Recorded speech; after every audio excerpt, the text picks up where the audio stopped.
जय हिंद बच्चों, हमारे YouTube चैनल में आप सभी का स्वागत है। जैसा कि आप लोग को मालूम होगा कि कल जो है आप लोग का मॉडल पेपर आ गया है। चलिए हम लोग जल्दी से उसका सॉल्यूशन देख लेते हैं। अभी जो हम सॉल्यूशन कर रहे हैं वो क्लास 10 के लिए है, जो कि मैथ्स का है। सबसे पहले हम लोग इसका सॉल्यूशन कर लेते हैं। आप लोग को बता देना चाहते हैं जो अभी हम सॉल्यूशन करेंगे वो केवल ऑब्जेक्टिव का करेंगे टोटल। उसके बाद इसके नेक्स्ट वीडियो में जो इसका सब्जेक्टिव का सारा सॉल्यूशन आप लोग को डाल देंगे। आप लोग हमारे चैनल के प्लेलिस्ट में जाकर इसका चेक कर सकते हैं। देखिए सबसे पहले वाले सवाल पे आते हैं। बाकी जनरल कंडीशन जो आपका जो दिया हुआ है सामान्य निर्देश जो है आपका, वहाँ से देख लीजिएगा। यहाँ से पहला सवाल लिखा हुआ है 156 का अभाज्य गुणनखंड करके दिखाना है। यानी 156 का जो अभाज्य गुणनखंड है वो कितना होगा। ठीक है, तो आपको मालूम होगा 156 का अगर अभाज्य गुणनखंड करते हैं, इसको थोड़ा जूम कर देते हैं ताकि आपको क्वेश्चन दिखेगा। ठीक है, अब देखिए पहला जो क्वेश्चन लिखा हुआ है वो क्या है, 156 का अभाज्य गुणनखंड। यानी 156 का अगर अभाज्य गुणनखंड हम लोग करते हैं तो इसका एलसीएम लगाना पड़ता है। अगर आप लोग इसका एलसीएम लगाओगे तो 2 से लगाना, 2 7 14 हो जाएगा, 2 8 16 हो जाएगा। फिर आप 2 से लगाइएगा, 2 3 6 हो जाएगा और 2 9 18 हो जाएगा। ठीक है, इसका आपका 2 9 18 हो जाएगा। फिर 3 से लगाइएगा तो 1 और 3 हो जाएगा, यानी कि ऑप्शन नंबर बी हो जाएगा। ठीक है, क्वेश्चन नंबर आते हैं 2 पर। लिखा 6/15 का अभाज्य गुणनखंड क्या होगा। 6/15 का मतलब है कि ये कटने वाला नंबर है। इसको काट देंगे तो कट जाएगा, तो हो जाएगा आपका 2/5। और 2/5 जो नंबर है वो एक कैसा नंबर है, शांत नंबर है। ध्यान रखिएगा 2/5 जो है शांत नंबर है। आगे बोला है कि किसी बहुपद px के लिए ग्राफ जो दिया हुआ, ये ग्राफ, इसमें शून्यकों की संख्या कितना होगा। अगर आप लोग पहले वीडियो देखे होंगे या पढ़े होंगे तो आप लोग को मालूम होगा कि कोई भी कर्व जो है x लाइन को जितने जगह पे टच करता है वही उसका शून्य कहलाता है। तो इस दिए हुए ग्राफ में आप देखिएगा कि x जो है वो 1 2 3 4 जगह पे टच कर रही है, इसलिए इसका आंसर क्या हो जाएगा, 4। ठीक है, क्वेश्चन नंबर 4 पे आते हैं। लिखा है x² - 7x + 12 के शून्यकों का योग निकालना है। क्या निकालना है, शून्यकों का योग। तो आप लोग इसको देख के बताइए कि इसमें a का वैल्यू कितना है, 1 है, b का वैल्यू कितना है, -7 है, और c का वैल्यू कितना है, 12 है। और आपको बोला गया शून्यकों का योग निकालने के लिए। तो शून्यकों का योग का फॉर्मूला क्या होता है, -b/a। तो आप यहाँ से देखिए -b/a अगर हम बैठाते हैं तो माइनस का माइनस, b का वैल्यू है 7 और नीचे 1, 7/1, यानी कि आंसर कितना हो जाएगा, 7। आगे आते हैं, क्या रहा है कि एक का आपका रैखिक समीकरण और एक रैखिक समीकरण है, और बोल रहा है कि इसका जो है कैसा हल होना चाहिए, कोई हल नहीं होना चाहिए। तो कोई हल नहीं के लिए क्या कंडीशन होता है, आप लोग पढ़े होंगे। अद्वितीय हल का कंडीशन होता है a1/a2 बराबर नहीं होगा b1/b2। दूसरा पढ़े थे कि a1/a2 बराबर b1/b2 बराबर c1/c2, तो अपरिमित रूप से अनेक हल हो जाएगा। और अगर a1/a2 बराबर नहीं है a1/a2 बराबर b1/b2 बराबर नहीं है c1/c2 को, तो क्या हो जाएगा, कोई हल नहीं है। इसका जो आंसर हो जाएगा आपका ऑप्शन नंबर 1। ठीक है, कोई दिक्कत है, आगे बढ़ते हैं। ये समीकरण दिया हुआ है आपका 6 नंबर में, और बोल रहा है कि जो समीकरण है x - y और एक दिया हुआ है 3x - 12 + 12 का निरूपण कैसा होना चाहिए। ठीक है, इसका जो निरूपण है वो कैसा होना चाहिए, चलिए देखते हैं। इसका बना के बताना पड़ेगा आपको। देखिए इसका आप बनाएंगे तो आप लोग इसका पहला इक्वेशन से a1 b1 c1 a2 b2 c2 निकाल लीजिएगा।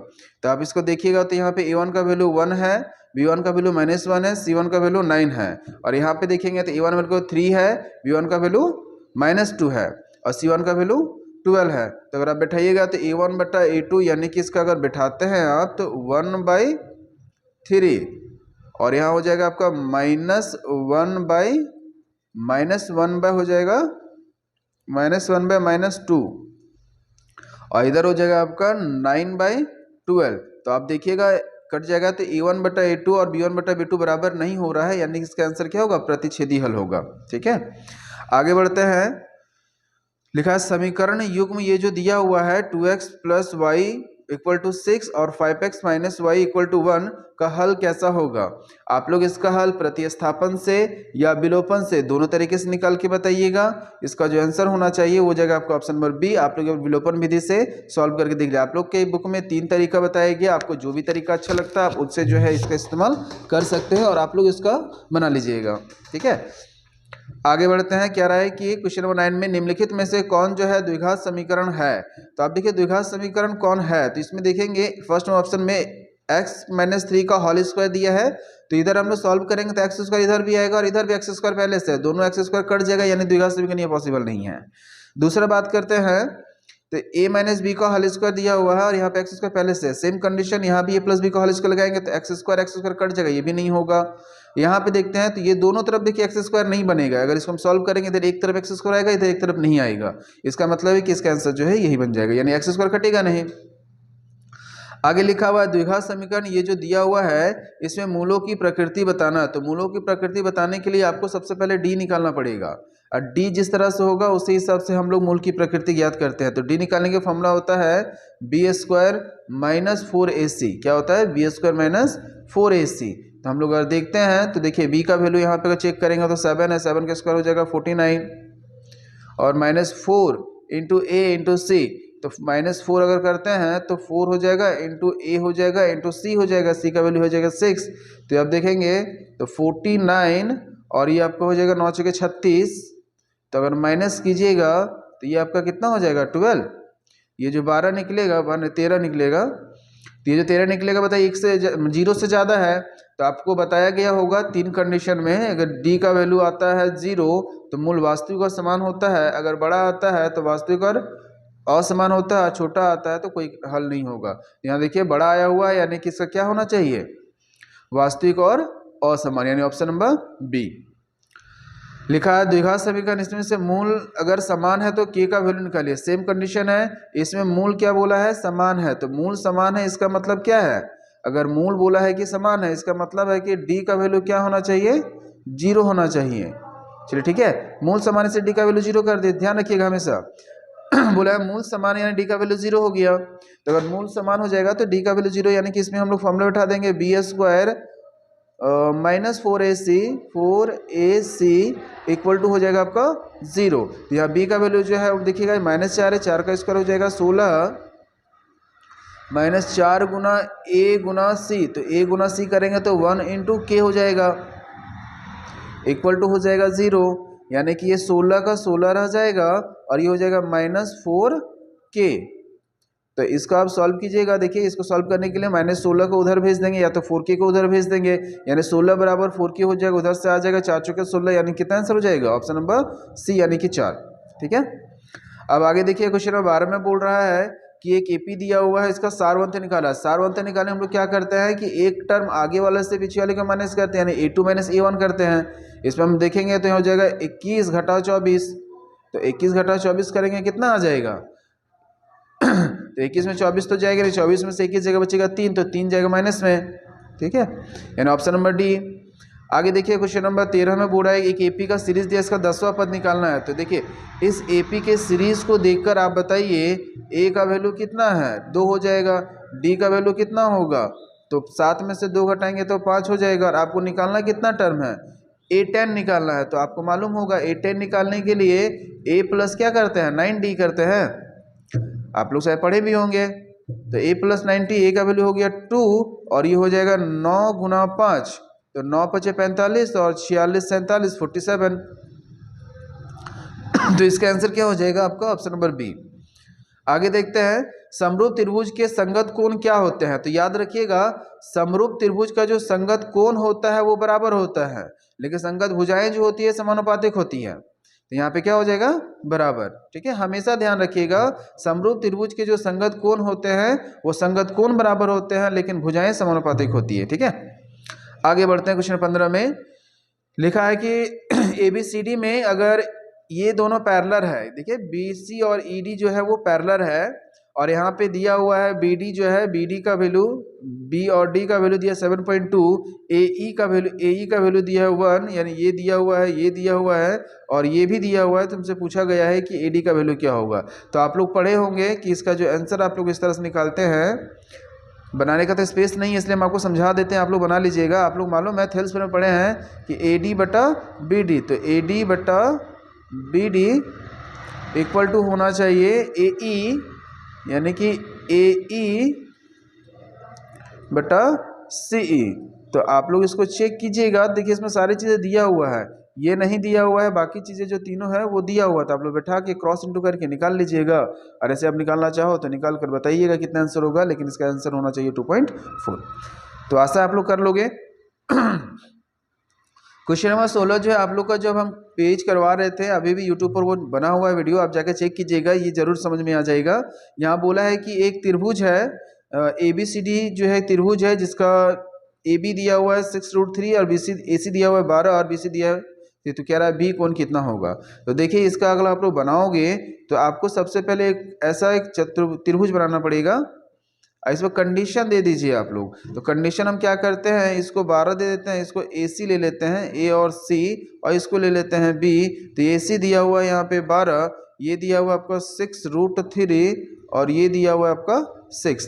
तो आप लोग थेल्स में अगर पढ़े, सॉरी पाइथागोरस में पढ़े होंगे, तो कर्ण का स्क्वायर बाकी दोनों के लंब के स्क्वायर के बराबर होना चाहिए, यानी कि इधर 12 का स्क्वायर बराबर 6√3 का स्क्वायर प्लस 6 का स्क्वायर, दोनों करोगे देखना दोनों तरफ बराबर हो जाएगा, यानी 144 बराबर 144। का मतलब है कि ये वाला कोण कितना हो गया 90 डिग्री। जब अगर ये यानी बी कोण हो गया 90 डिग्री, तो जाहिर सी बात है ए और सी कितना कितना होना चाहिए 45 45, इसका आंसर हो जाएगा 45। आगे लिखा है कि बिंदु इसका इसके बीच की दूरी निकालना है। देखिए 2 पॉइंट दिया हुआ है, दोनों के बीच की दूरी निकालने बोला है। तो आपको मालूम होगा पहले वाले को x1 y1, दूसरे वाले को x2 y2 सपोज कर लेते हैं। चलिए मान लेते हैं x1 और y1 है, तो रूट अंडर फॉर्मूला अगर हम लोग लगाते हैं तो x2 माइनस x1 का होल स्क्वायर यानी 4 माइनस 2 का होल स्क्वायर करेंगे, तो 4 माइनस 2 का होल स्क्वायर यानी कि 2 का स्क्वायर हो जाएगा 4। करते हैं ना यही चीज़ें, क्या करेंगे 4 माइनस 2 का होल स्क्वायर, तो 4 में से 2 गया तो बचा 2 का स्क्वायर हो गया 4, और ये प्लस आता है बीच में, और 1 माइनस 2 का तो इसका भी हो जाएगा 4, 4 4 8 हो जाएगा, रूट अंडर 8, और रूट अंडर 8 को निकालेंगे तो आंसर हो जाएगा आपको 2√2। ठीक है, कंफ्यूजन हो तो बताइएगा। आगे लिखा है बिंदुओं इतना इतना को मिलाने रेखाखंड का मध्य बिंदु क्या होगा। देखिए 2 पॉइंट दिया हुआ है आपका, एक पॉइंट लिखा हुआ है 2 और 5, और एक पॉइंट लिखा हुआ है 4 और 7। तो क्या रहा इसका मध्य बिंदु। तो मध्य बिंदु निकालने का फॉर्मूला होता है x1 plus x2/2 y1 plus y2/2। तो x1 इसका है 2, तो 2 प्लस 4 यानी x1 प्लस y1/2 कॉमा, और x1 प्लस x2/2 और y1 प्लस y2/2 यानी कि 5 प्लस 7/2। आप जरा जोड़िएगा, 4 और 2 6, 6 में से आधा हो जाएगा तो 3, और हो जाएगा 7 4 11 12, 12 का आधा करेंगे तो 6, यानी ऑप्शन नंबर सी। लिखा हुआ है कि यदि त्रिभुज ए बी और सी से बनने वाला एक है तो इसका क्षेत्रफल ज्ञात कीजिए। इसका आंसर जो है आप लोग निकाल लीजिएगा, क्योंकि इसका आंसर यहाँ बनाने के लिए स्पेस नहीं है। आप लोग इसका फॉर्मूला पढ़े होंगे, त्रिभुज का क्षेत्रफल निकालने का फॉर्मूला आप लोग पढ़े होंगे, नहीं तो सब्जेक्टिव में एक दिया हुआ है। हम जब सब्जेक्टिव का सॉल्यूशन करवाएंगे, नेक्स्ट वीडियो उसी पर है, इसका जो सब्जेक्टिव आया हुआ उसको जो बताएंगे तो उसमें से आप लोग इसको रख के बना लीजिएगा, नहीं तो ट्राई कीजिएगा, जरूर आपका बन जाएगा। ये आपका 7 आपकी बुक का अगर एनसीईआरटी बुक का देखा जाए 7.3 का क्वेश्चन नंबर 1 है ना, 1 का सेकंड है। आगे बढ़ते हैं 20 नंबर में लिखा साइन थीटा दिया हुआ है 3/5, तो tan का वैल्यू फाइंड करिए। तो साइन थीटा दिया हुआ है तो साइन थीटा दिया है तो इसको कॉस का वैल्यू पहले निकाल लेते हैं। तो इससे आपको ये चीज़ें पता होना चाहिए। सॉल्यूशन देखिएगा, ये साइन थीटा दिया हुआ है आपका साइन ए यानी साइन थीटा दिया हुआ है 3/5, तो यहाँ पे p का वैल्यू ये है आपका, b का वैल्यू p/h है ना, तो p/h होता है, साइन थीटा का वैल्यू 3/5 दिया हुआ है, तो इसका हम लोग जानते हैं साइन थीटा बराबर क्या होता है p/h यानी कि लंब बटा कर्ण। तो यहाँ से आधार निकालेंगे, आधार यानी कि हो जाएगा b, तो b निकालने का फॉर्मूला आप लोग पाइथागोरस में पढ़ा होगा, h स्क्वायर यानी 5 का स्क्वायर हो जाएगा तो 25, और 3 का स्क्वायर हो जाएगा तो 9, यानी बचेगा कितना 16, तो 16 का निकलेगा तो कितना आ जाएगा 4 आ जाएगा, है ना। तो देखिए p का वैल्यू यहाँ पे, h का वैल्यू यहाँ पे, b का वैल्यू यहाँ पे, तो आपको निकालना क्या है tan का वैल्यू निकालना। तो आपको मालूम होगा tan थीटा बराबर क्या होता है, tan थीटा बराबर अगर हम देखेंगे यानी tan a दिया हुआ है, तो tan थीटा क्या होता है p/b, तो p का वैल्यू यहाँ पे 3 है और b का निकाले 3/4। देखिए 3/4 का ही आंसर होना चाहिए। आगे बढ़ते हैं, लिखा हुआ है यदि 2 sin a = 1 है तो a का वैल्यू कितना होगा। आप लोग फॉर्मूला पढ़े होंगे, फॉर्मूला क्या होगा, ये जो क्वेश्चन दिया हुआ आपका 8.4 का 4 या 3 का है, आप लोग मिला लीजिएगा। आंसर देखिएगा, इसको बनाने के लिए स्पेस तो यहाँ पे दिया नहीं है, लेकिन फिर भी आपको बताते हैं। यहाँ पे फॉर्मूला दिया हुआ 2 sin a लिखा, 2 sin a का फॉर्मूला होता है 2 sin a × cos है, 2 sign A into cos A और बराबर दिया हुआ है 1, तो 1 को 1 ही रहने देते हैं, या 1 की जगह पे आपको मालूम होगा कि 1 का वैल्यू कितना कॉस में होता है, यानी 2 साइन ए इंटू कॉस से अगर हम लोग चेंज करेंगे तो यहाँ पे देखिए फॉर्मूला जो इसका बन जाएगा 2 साइन ए बराबर हो जाएगा 1, तो यहाँ पे 2 साइन ए का फॉर्मूला 2 साइन स्क्वायर ए का फॉर्मूला हो जाएगा 2 sign A into cos A. तो यहाँ से आप लोग तोड़ के निकालिए, देखिए इसका आंसर जो है 0 आना चाहिए। आप लोग यहाँ बना लीजिएगा, मेरे पास यहाँ बनाने का स्पेस नहीं है। अगर कन्फ्यूजन हो तो आप लोग कमेंट कर दीजिएगा, उसमें हम बता देंगे आप लोग का। क्वेश्चन नंबर 22 पर आते हैं। देखिए हमेशा ध्यान रखिएगा, अगर माइनस में दिया हुआ रहे तो इसका आंसर जो है वो 0 होता है, ठीक है। कभी भी अगर माइनस में दिया रहेगा तो इसका आंसर क्या हो जाएगा, 0 हो जाएगा। चलिए आगे देखते हैं। क्वेश्चन नंबर 23 में है, भूमि के एक बिंदु से मीनार के पाद बिंदु की जो ऊंचाई है 30 है, मीनार के शिखर का उन्नयन कोण अगर 30 दिया हुआ है तो मीनार की ऊंचाई याद करें। देखिए कुछ इस प्रकार से बन रहा है डायग्राम, ये इस तरह का अगर है, कह रहा है भूमि के एक बिंदु से मीनार के पाद से, यानी कि मीनार का पाद से यहाँ से यहाँ तक का डिस्टेंस जो है वो दिया हुआ है 30, और यहाँ से उन्नयन कोण बन रहा है जो कि आपका 30 डिग्री का ही बन रहा है। तो क्या रहा है, मीनार की ऊंचाई याद करें, ये वाला ऊंचाई निकालना है। तो हम लोग tan का इस्तेमाल करेंगे, tan थीटा का फॉर्मूला ट्रिग्नोमेट्री पढ़े होंगे, tan थीटा लेकर चलेंगे तो p/b हो जाएगा, यानी कि यहाँ पे ऊंचाई को मान लेते हैं ab है, इसको a और b मान लीजिए, a और b मान लीजिए, इसको c मान लीजिए। तो यहाँ पे जो ab है ये हो जाएगा आपका पहला फॉर्मेट में, और ये आपका दिया हुआ है 30 है। तो यहाँ पे साइन 30 का जो वैल्यू दिया हुआ है वो हो जाएगा आपका 1/√3, और ये आपका है ए बी, ये चला जाएगा ऊपर में तो यहाँ हो जाएगा 30, और ये हो जाएगा ए बी, यानी आंसर जो बन रहा है वो 30√3 बन रहा है। अब इसको सॉल्व कर लेते हैं जरा सा, जिसको अगर आप सॉल्व कीजिएगा ऊपर नीचे गुना हो जाएगा, तो √3 हो जाएगा 3 से कट जाएगा, हो जाएगा इसका आंसर 10√3, यानी ऑप्शन नंबर सी, ठीक है। आप लोग इसको एक बार चेक कर लीजिएगा, क्योंकि बनाने का स्पेस यहाँ तो इस तरह से बन नहीं रहा है कि आपको यहाँ पे बनाकर दिखाया जाए, ठीक है। इसका आंसर ये होना चाहिए, आप लोग एक बार मिला लीजिएगा। क्वेश्चन नंबर आते हैं, एक वृत्त की कितनी स्पर्श रेखाएं हो सकती है, एक वृत्त की अनंत स्पर्श रेखाएं हो सकती है। अगर बाहरी बिंदु से बोला जाए तो उसकी जो है 2 ही हो सकती है। आगे देखिएगा, यदि टीपी और टीक्यू जो है केंद्र से जाने वाली बनती है इस प्रकार से कि ये जो कोण बनता है इतना, तो हमसे पूछा गया कि ये वाला कोण कितना होगा, पी टी क्यू ये वाला एंगल कितना बनेगा। तो आपको मालूम होगा ये कोण है 90 डिग्री, ये कोण है 90 डिग्री, ये 110 है, और ये आपको मालूम नहीं है। तो इसको जोड़ने पर जो 180 डिग्री आएगा, यानी कि 110 डिग्री, और जो कोण निकालना है वो वाला प्लस जोड़ने पर 180। तो जो कोण निकालना है यानी क्वेश्चन मार्क, तो उसको करेंगे तो 180 में से आपका माइनस हो जाएगा, 180 माइनस 110 तो कितना हो जाएगा 70, यानी 70 डिग्री हो जाएगा। आगे बढ़ते हैं। यदि एक वृत्त की परिमाप और क्षेत्रफल संख्यात्मक रूप से बराबर है तो त्रिज्या कितना होगा। देखिए हम क्लास में भी आप लोगों को बताए थे कि अगर किसी वृत्त का परिमाप और क्षेत्रफल बराबर होता है तो उसका जो त्रिज्या होती है वो 2 मात्रक होता है। कैसे होता है वो देखिए, तो क्षेत्रफल का फॉर्मूला होता है वृत्त का क्षेत्रफल का πr², और इसका होता है 2πr। फॉर्मूला हम लोग जानते हैं ना, वृत्त का परिमाप और वृत्त का क्षेत्रफल। तो देखिए ये पाई से ये पाई कट जाएगा, ये r से ये भी ये r कट जाएगा, तो r = 2, यानी 2 मात्रक।